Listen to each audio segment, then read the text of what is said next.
9 minutes after the hour. Now here's Matt. And Katie, word now that the White House has declared tomorrow, Friday, a national day of prayer and remembrance.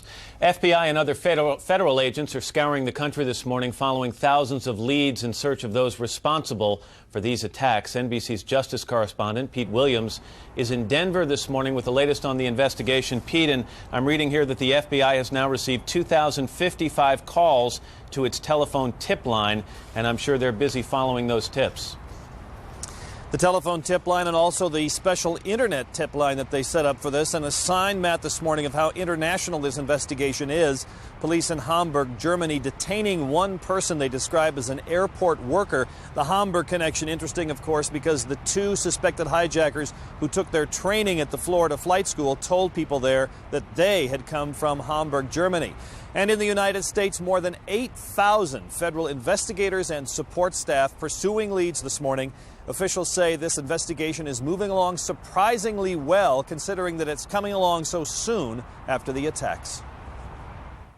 The Justice Department now says between 12 and 24 terrorists were on the 4 hijacked airplanes during their final deadly flights, controlling passengers and crew, investigators say, with knives and threats. The 4 planes were hijacked by between 3 and 6 individuals per plane, using knives and box cutters, and in some cases making bomb threats.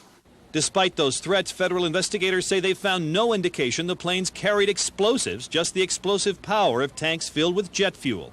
FBI agents are scouring records for evidence of who the hijackers were. Rental car records, telephone logs, videotapes from airport security cameras, and ticket logs. Investigators say hijackers used both cash and credit cards to buy their tickets and rent hotel rooms, leaving behind a trail of evidence. But by far the most productive tool, the actual passenger lists. Investigators now say they know the names of nearly all the hijackers.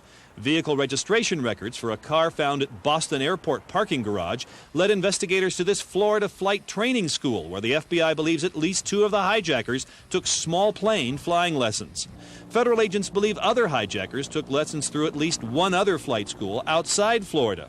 Overall, the FBI is conducting nearly a dozen searches in at least 5 states, looking for anyone who might have known the suspected terrorists. Some of those detained were later released. The FBI's new director says officials want to be certain that no other terrorist conspirators are at large. Having identified the hijackers on each of the planes, we then have sought to identify any of their associates remaining in the United States and arrest, given the evidence, those individuals, and to remove any threat to the air system in the future. Federal agents also presented search warrants to some of the nation's biggest internet service companies, looking for information about an email account that authorities suspect might have been used by the hijackers. And investigators converged on this mailbox rental office, checking out a lead that one of the suspects may have rented a box there.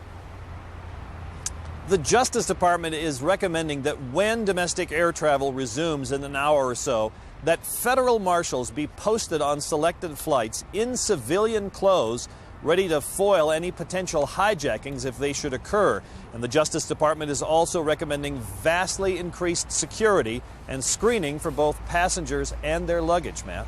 Pete, not the first time we've seen that. It was, 20 years ago that we had sky marshals on some planes to thwart hijackings. It looks like a return to that. That's the model, I think, Matt. And a couple of other things.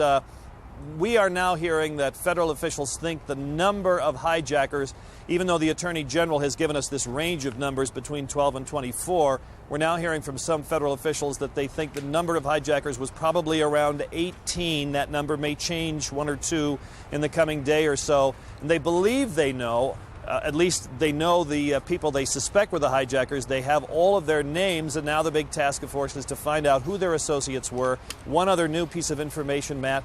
Federal officials know that this planning for this hijacking was at least in the works for a year, because that's when these 2 folks in Florida first started their flight training. But now some federal officials telling us they think that this attack may have been as many as 2 years in the planning. All right, Pete, thanks. Pete Williams in Denver this morning.